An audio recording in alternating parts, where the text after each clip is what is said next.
Yukarı Tokyo Garaj'dan herkese merhaba. Zor günler geçirdik, geçirmeye devam ediyoruz. Bir önceki videomda desteklerinizden, güzel mesajlarınızdan dolayı teşekkür ederim. Hep birlikte zor günleri aşmak için elimizden geleni yapacağız. Bu arada senin de pek tadın yok, farkındayım. Yani evet, biz de burada hem kalben hem zihnen çok büyük hasar aldık. Uzun sürede toparlamamız mümkün değil. Yani hepimizin başı sağ olsun. Evet, bu arada tüm kayıplarımızın. Evet.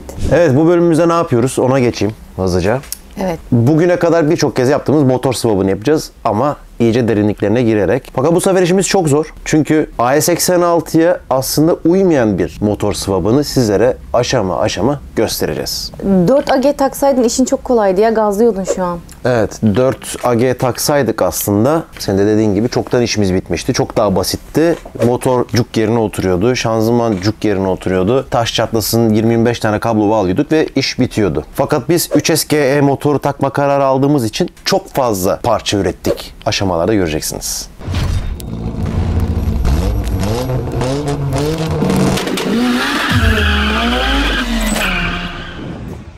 Şu malların güzelliğine bak, şunların güzel. Deli gibi çalışan adamlar yapmışlar burada. Başını kaldırmıyorlar, öyle çalışıyorlar. Mal Hüseyin'de geldi. de bunun videoları vardı, üretim videoları. Onları bir atsın. Tamam, istediğin bir şey var mı abi başka? Yok. Bunu bir yerine uyarlamasına bakacağım. Bir test edeceğim, hemen kontrol edeceğim, bir sıkıntı var mı yok mu. Bunda da yanındaki şu bir delikler açılacaktı. Açılmış işte. Güzel. Bir tane GPS kompozit sticker ver de şuraya güzel dursun. Hazır ürünlerim geldi. Bu parçayı hatırlıyor musun? Bu parça bizim garajda Uygar'la beraber bilgisayarda çizdik ettik. 3D printer'da turuncu sarı renkte falan bastık, gittik, denedik. Bunları hep geçen kış yapmıştık. Evet hatırladım. Onu alüminyumdan döktürdük, aldık. Bastık senata. Geçen kıştan bu yana niye oldu yani? Niye geçen kışın işini bu zamana yaptın? Onu anlamadım. Bir sene olmuş ya. Bir sene oldu işte. Bir sene oldu. Niye bekledi bu kadar o? Kaç tane projeyle uğraştık. Ama projelerle ilgili çok güzel bir şeyim var. Müjdem var. Bu bir GTR bölümü değil, farkındayım ama GTR ile ilgili güzel bir müjdem var. Clio'yu askıya alıyoruz, GTR öne alıyoruz. Oo, hadi bakalım. Evet, Clio'nun daha işi var. Son kaostan sonra GTR'ı öne alma kararı aldık. Güzel karar. Hızlandıracağız o işi. Yani GTR sezonu yakında başlayacak. Devam edelim. Dur, bir şey gördüm, ona bakacağım önce, dur.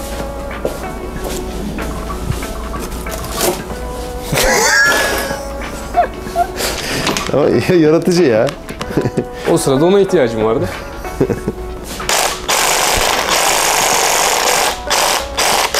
Bakalım nasıl oldu. Çünkü deneme şansımızı ilk burada yakalayacağız. Şu ana kadar güzel oldu gibi. Bence olur. Şu iç kısmını belki tornada çok hafiften aldırırız. Şurada çok hafiften dokundu. Onun dışında bir dokunması yok. Şimdi 4'e de takıyorum. 3'e alıyorum. 3'te bir şey yaşamıyoruz zaten. Problem yok. İnsanlar karıştırmasın, tam ters hareket oluyor Evet. çünkü. Tak yapayım. 5.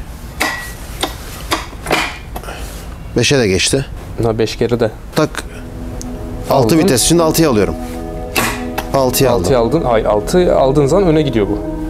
6'ya aldığımda öne gidiyor. Doğru. 6'yı aldın. Şimdi 6 oldu. Evet, doğru. Bu 6. 6 oldu. 5'e alıyorum. Şöyle yaptım, tamam mı? Sen al 5'e. Bu 5. Tamam, 5'e de girdi. Tam geçiyor. Tıraşa gideceğiz. Sıkıştı mı? Geri çek. Tamam, arada kaldı. Nasıl, elin mi sıkıştı oraya? Bak, bir etim bir sıkıştı oraya. Daha yeni geçti, biliyor musun? İnanmıyorum. Aradan ne kadar vakit geçti, daha yeni geçti. Burası böyle mosmor oldu, şişti. Çok az tepki vermişsin ama helal olsun. Şimdi yakladın da ne yapayım? Evet, yaklamışsın biraz. Bir dakika, ama benim böyle kullanmamdaki sebep, zannedersem kolum açıldı. Öyleyse yırttık. Yani bu bizim Nissan'ların kolu gibiyse hafiften böyle açı var. Öyle açılı hafif. Biz bunun üzerine kolu monte edelim, öyle bakalım. Aynen öyle. Doğru olan o. Annem! Tokyo. Kızım. Tokyo. Gel buraya. Ağzını yediğim seni. Tokyo. Kalorifer telleri çalışmıyordu. Onları yaptık. Bu işte tamam. 85 model kalorifer sisteminin 38 yıllık telleri. Depo açma, bagaj, kaput, bütün telleri burada yaptırıyorum. Kalorifer tel için geldim mesela. Hoş geldin. Nasılsın ya? 100 kilo arası. Ne yapıyorsun? Ne yapıyorsun? Sağlam mı? Önce değil.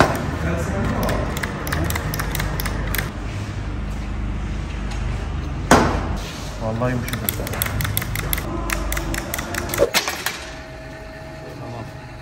Kalıp kullanmamızın sebebi bükmesi zor bir tane. İnceliğine var ama şu kıvrımı verebilmek için hani elle yapmak çok zor bunu. Güzel. 10 numara baba. İyi. Geçen bölüm elektrik tesisatını tamamlamak üzereydik. Onu da tamamladık. Sağ olsunlar ben yokken arabayı yıkamışlar. Gözüm gönlüm aydınlandı benim de açıkçası. Bugün akü kablosunu çekeceğim. Ucunu evde kendim yaptım zaten. Çok akım çekeceği için kalın ve bakır bir kablo aldım. Zılgıt yemedin değil mi eve gidince? Yok yemedim. Evde bir sorun olmadı.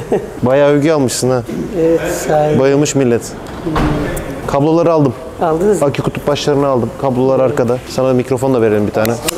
Senin ses zaten zor duyuluyor. Şöyle. Alttan. O artıyı ben daha sonra her şeyi bitirelim. En son üzerine ısı yalıtımı geçireyim. Çünkü bu egzoz bu tarafta.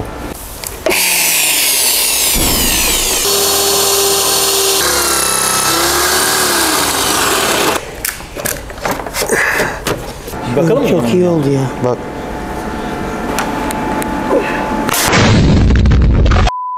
Yanıyor muymuş? Şase yapıyormuş.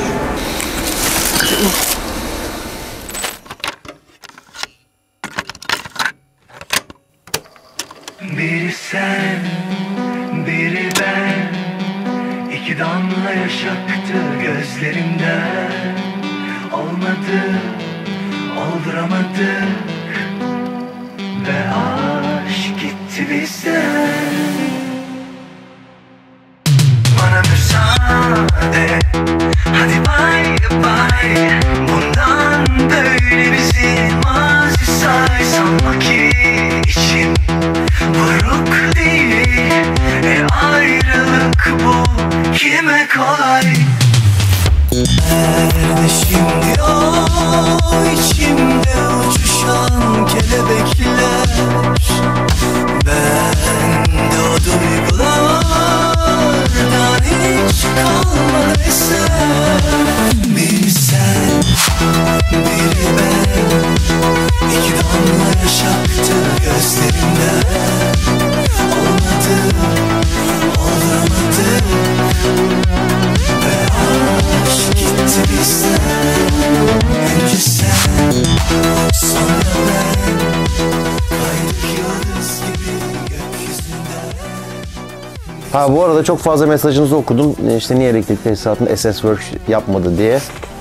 Teessüf ederim. Bir SS Works değiliz ama yine de biz de fena tesisat yapmıyoruz yani. Sağ olsun onlar da benim arkadaşlarım bu arada ama böyle basit işler içinde onları işgal etmedim. Ama başım sıkışırsa yardımcı olurlar. Bu zamana kadar yaptığın hiçbir tesisattan memnun kalmadık ama. Ne Mercedes'in. Bir dakika Mercedes'in tesisatını ben yapmadım. Tamam işte sonuçta tesisat o güzel olmamıştı. Tamam ben yapmadım. Başka hangi tesisattan? Neyinden memnun kalmadın AE'nin? Tesisatta çok sıkıntı yaşanmadı mı AE'de? AE'de bir tek biz uzun ve kısa farları yapmamıştık. O da kol takılmadığı için. Hangi kablo uzun hangisi kısa onu bilmiyorduk. Hikaye oydu. Başka Tam bir şey. sıkıntılar da bundan çıkmıyor mu zaten bir şeyleri unutmaktan? Tamam bitireceğiz işte onu da yapacağız. Hadi inşallah. Geldik kulakların imalatına. Şimdi yapacağımız kulaklar motoru yerine oturtabilmemiz için geçici kulaklar. Ondan sonra bir de iyisini yapacağız.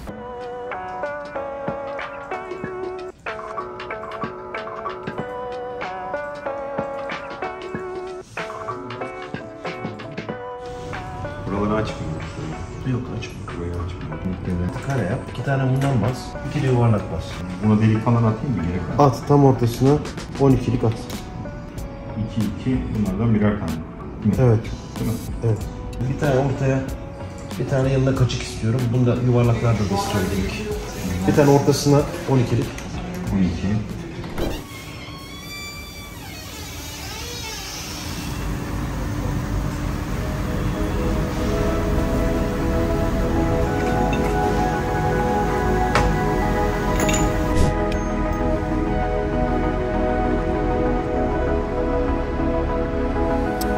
Bunları bir açmam lazım. Küçük olmuş.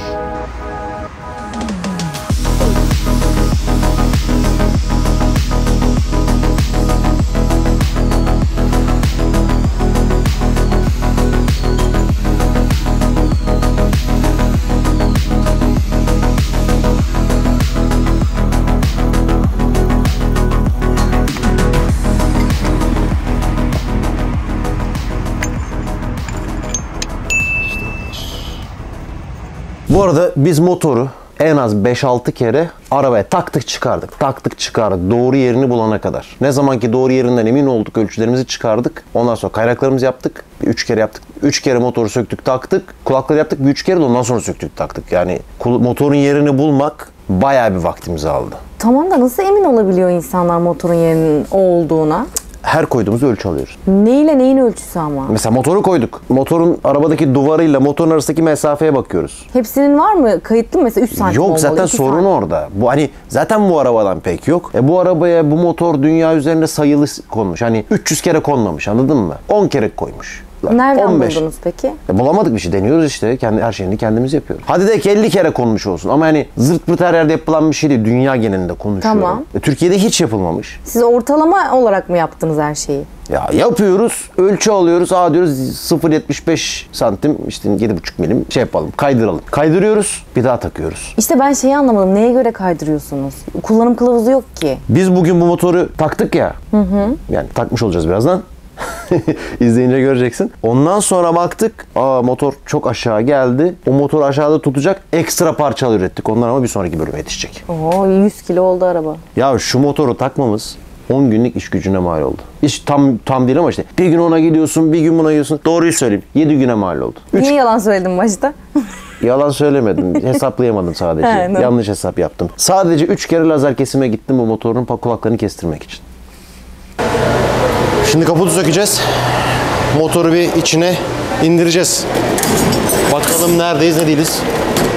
Gördüğünüz üzere artık kadrolu olarak başladım burada.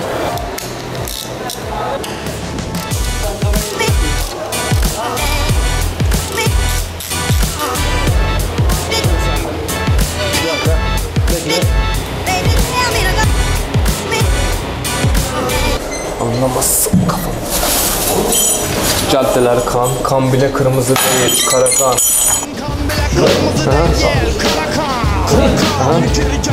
Yükseklik olarak mı? Yükseklik. Boyu olarak.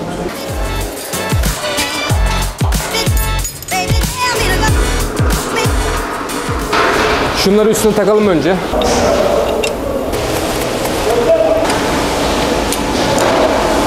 Alta bakın, traverse bakın. Aşağıya baksana Doğu. Ben de temiz. Yo gel indir. Nazik, güzel. Burada hiçbir sıkıntı yok. Birazdan oturacak. Oturduğu zaman söyleyeceğim. Bekle. Değdi. Dur. Biraz daha arkaya gelsin. Neresi değiyor biliyor musun? Aşağıda karter şeye değiyor şu anda. Traverse değiyor. Küçük kriko var mı? Minik indiriyorum o zaman. Minik indir abi. Şu anda payımız var. 2 parmak payımız Peki, var orada. bak ne oldu biliyor musun? Normalde bana bu motoru 2,5 santim aşağı indirtiyor. Tamam. Niye indirtiyor işte? Beni ilgilendiren o. Acaba şanzıman tüneli mi kurtarmıyor? Zaten Ben indirmek istemiyorum traverse aşağıya. şanzıman girmezse seve seve indireceksin.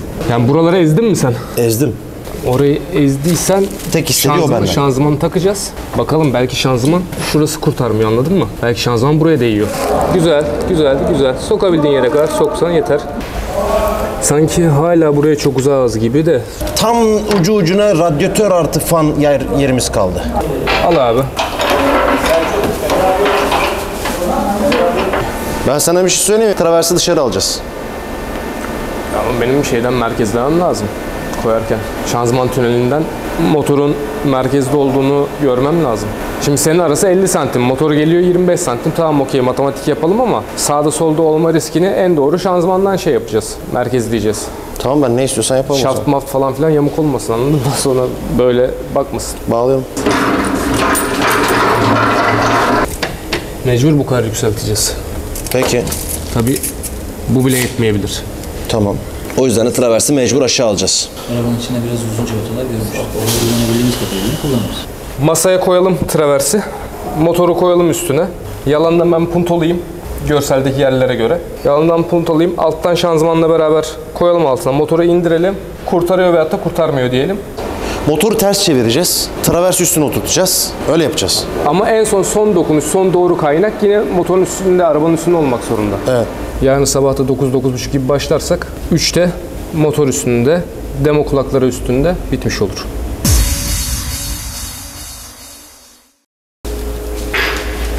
Bir şey diyeyim mi? Bu üzerinde alttan koymak daha mantıklı. Üstten değil de alttan koymak. Ama işte doğru merkezlememiz lazım burada. Alttan görürüz onu. Sen gel abi yavaşça. Bakıyorum şimdi. Sen indir, anlarız zaten yavaşça. Evet. Alalım mı motoru biraz daha geri? Bence gelsin. Ben gelmesi taraftarıyım. Ama sen diyorsan ki yok abi limit neyse o kadar geriye gelsin. O zaman da klimayı iptal edersin. Aa geldiği yeri görüyorsun işte. Tam alalım geriye. Bu araba klimasız olmayacak. Çok hafif En az 2 ayıma mal oldu şunun klimalı olması. En az 2 ayıma mal oldu. En az. Tamam. Bu bunu karşılar. Yok ya klimayı iptal edelim çok güzel koyarız buraya. Gel gel. Günaydın. Günaydın. Biz sen gittikten sonra çalıştık biraz burada bu arada. Mental mi? Yok uygulamalı. Uygulamalı. Şanzımanın altına koyduk falan filan güzel şeyler yaptık yani.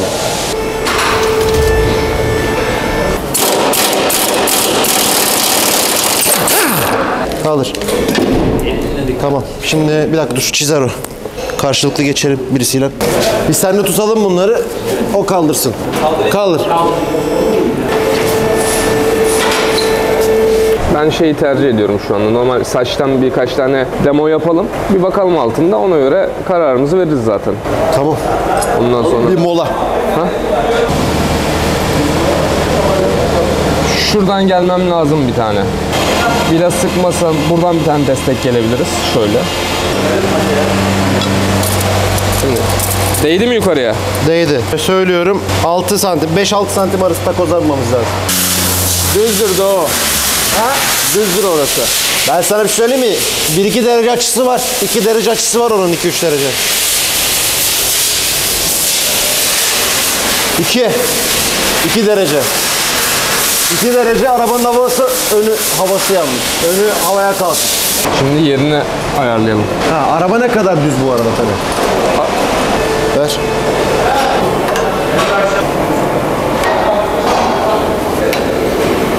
Yani bu center'dan bu center'a... Aldım bak buradan buraya 34. 28. Demek ki 75-0-75 bu tarafa kayacak motor. Ya da bunu bu tarafa çekeceğiz. Oraya iyiyiz. Yukarıya aldı, üstüne basamayacak ama.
Bak kulaklar üzerinde. Şunlar kulaklar. Artık motor bu traverse bağlı görüyor musun? Evet. Şimdi motoru oturtuyoruz.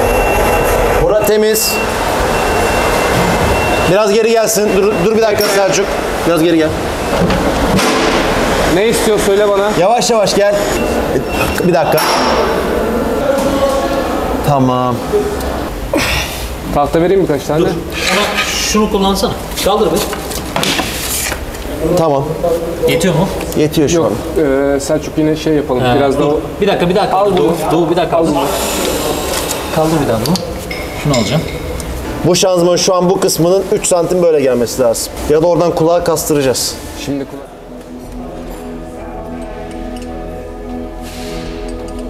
Çok da hareket payı yok kulakların bu arada.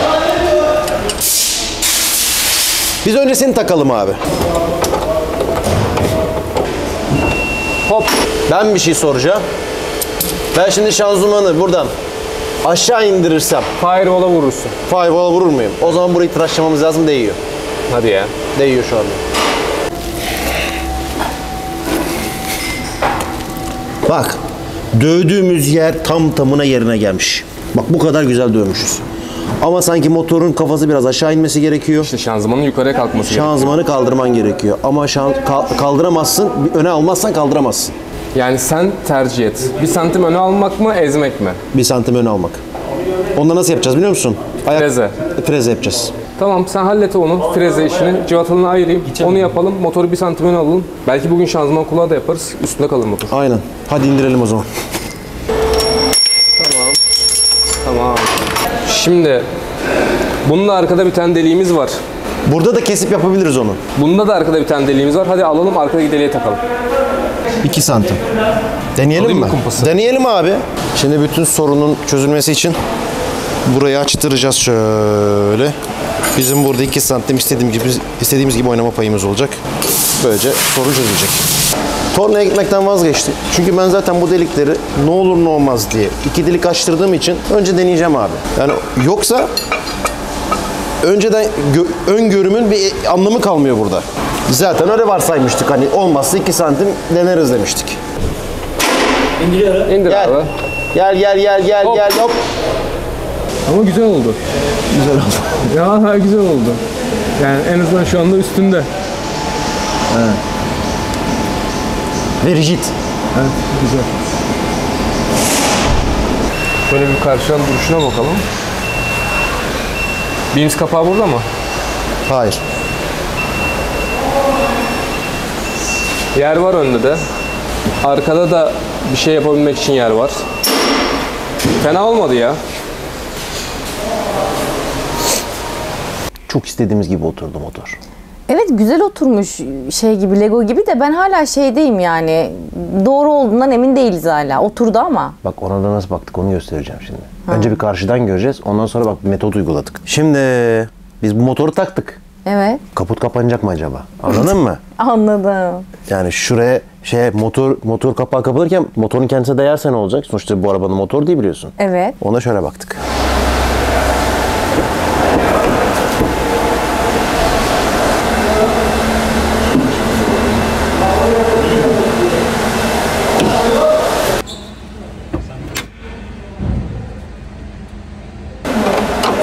Kaput kurtarıyor gibi gözüküyor. Biz daha yakın bir yere koyalım bunu. Bak.